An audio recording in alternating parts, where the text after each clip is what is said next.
And also one of the other incentives behind kind of doing this particular rally that happened like I think a week ago or something. One of the other things was that FBK, which is like the organization that Navalny founded, and it's the organization which produced basically all the films that he did, and also it later became sort of like a network of like opposition. Like they're not registered as a party, but they coordinate like the opposition forces in Russian regions as well. So it's all kind of one organization, even though legally it's not. So basically, they put forward a law with kind of like an action against FBK that they become extremist organization, from now on. An extremist organization is like, basically the whole thing. There is during Putin's rule, there was created a special force to deal with extremism, and like there is a special law which was also developed, but it was used chiefly, of course, to not deal with real extremists like terrorists or so on, but it's just with like the opposition movements which they don't like. Basically. So it wasn't for Al Qaeda; it was for no, of like course the not, other political parties. They could just call them terrorist organizations and then arrest. Well, for example, like Hamas is the organization which has official meetings with Russian government. They don't consider officials. Hamas a terrorist organization? No. But they consider Navalny's party. Well, like, I mean, ISIS, yes. I read that ISIS was on this list, and I read that the Jehovah's Witnesses were on this list. Yeah. So what's the deal with that? I mean, Kaplan, I'll tell you agree. this. If you've ever lived in the suburbs, the Jehovah's Witnesses knocking on your door is an act of terrorism. I have lived in the suburbs, so I kind of agree. Again, Putin, you're doing a great job. What do they have in common? Like the ISIS and Jehovah's Witnesses. Yeah, one like knocks on your door and keeps you in constant terror, and the other is ISIS. Yeah, I don't know. And the other is ISIS. Anyway, so like Hamas, for example, isn't, the Hezbollah isn't, ISIS is, and now the FBK is. Well, basically, it's already put forward, and one of the other important things about this whole process is that they found a new way of making this proposals reality.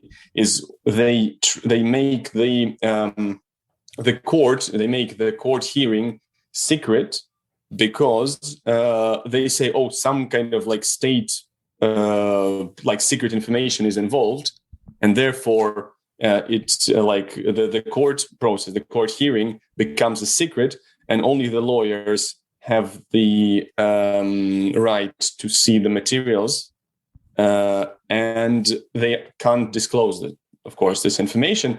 And that's like the mark of all the recent sort of processes that they're now the process with which they persecute the opposition recently. They just say, it's like the secret stuff, and then trial. lawyers, it's like a secret trial. Like there's no documents ever get disclosed. And like, for example, so the lawyers can't disclose what they've seen, but they can tell their opinion. For example, and Navalny's lawyers, for example, they're saying, well, of course, like we've seen the documents, and there's nothing that we already didn't know. So there's no really secret information. But as you understand, nobody can actually prove it, because nobody is allowed to see or to disclose it.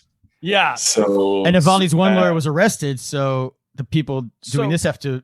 Well, here's my question: is that if Navalny was kind of an independent actor, or in America, if he was just some third-party candidate, you can arrest that person, and then not this would happen, but not you can in America, arrest. you can't. Well, no, I mean, no. I mean, say that person's in Russia, right? You can arrest that person. Theoretically, you can arrest somebody, and then they're gone. But the issue with Navalny is he also has.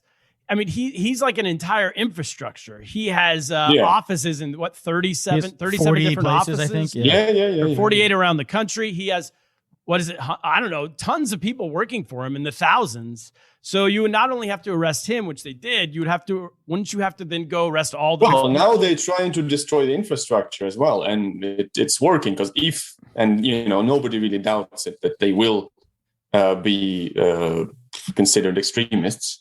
And that means a lot of things. For example, because I do like a monthly donation to, of course, to the FBK. I did until this month. Navalny's party.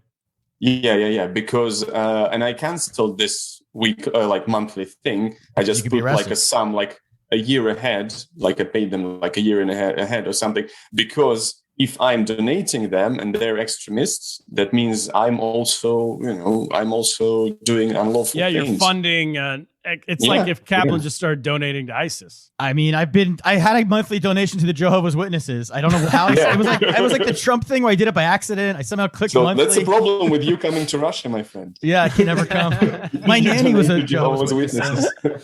So then they have to. Sorry, Kaplan, go ahead with the. No, I was going to say because they're basically for the first time since the Soviet era making like being the opposition a criminal offense, right? That's what they're saying. So if you're supporting the opposition, there's no official kind of like there's no like sweeping sort of generalization there. Like you can't be in opposition, but they just go after each individual organization, and they always can say, "Oh, this is an extremist organization. This is not allowed." And they do the same with press as well, because one of the probably the most influential like media outlet of the last 5 years is something Medusa, called Medusa.io. They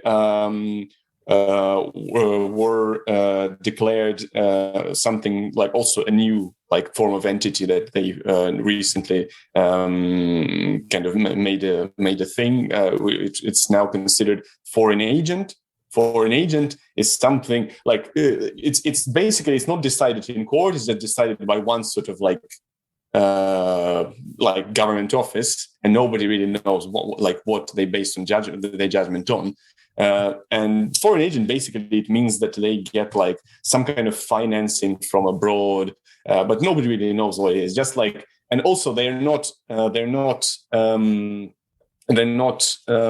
like banned from broadcasting, or publishing in Russia, but that means that if they're foreign agent, that means that on every bit of news that they publish, every material that they publish, they must have a sign, basically like a couple of sentences which says like this message is being like given to you by like a foreign agent, blah blah blah, and it has to be like a big the letters have to be 2 times as big as the text of the actual news. So a lot of organizations, or for example, like human rights organizations, are already working under this conditions.